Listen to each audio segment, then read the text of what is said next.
Il y a quelques jours, Pierre Palmade a provoqué un terrible accident de la route.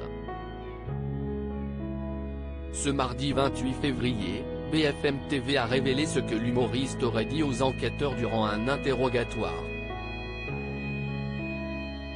Mis en examen et placé en détention provisoire, Pierre Palmade livre ses premières explications aux enquêteurs. BFM Télévision a en effet eu accès au compte-rendu des auditions qu'il aurait eues avec la police. La chaîne d'information s'appuie ici sur des sources proches de l'enquête, quelques semaines après le terrible accident qu'il a causé, et impliquant plusieurs victimes, dont une femme ayant perdu son fœtus, et un enfant de 6 ans, aujourd'hui défiguré. Pierre Palmade a replongé dans la drogue il y a 2 ans. Quelques jours après le drame, la sœur de Pierre Palmade avait diffusé un communiqué où son frère parlait de la honte qu'il ressentait. Aux enquêteurs, il aurait d'abord raconté le déroulé de la soirée, notamment le fait qu'il était en compagnie de 2 amis de bringue qui sont par la suite devenus des sex-friends de 2 ans. Il aurait réitéré avoir honte d'avoir notamment pris son véhicule alors qu'il était sous l'emprise de divers stupéfiants, notamment de la cocaïne. « J'ai été inconscient de prendre la voiture sous stupéfiants.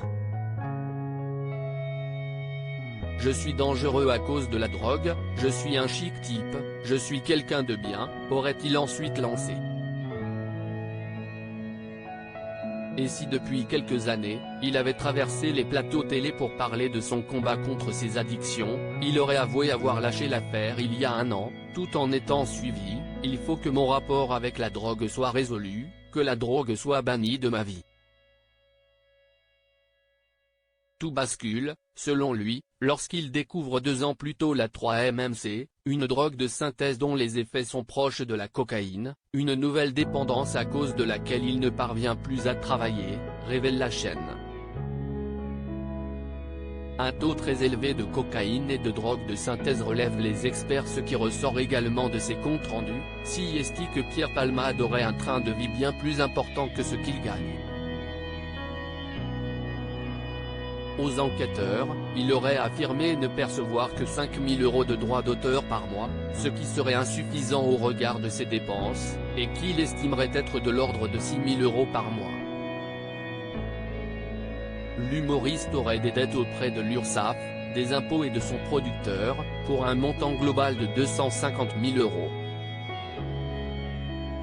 À lire aussi affaire Pierre Palmade, le bébé de la passagère enceinte serait né viable et vivant après l'accident.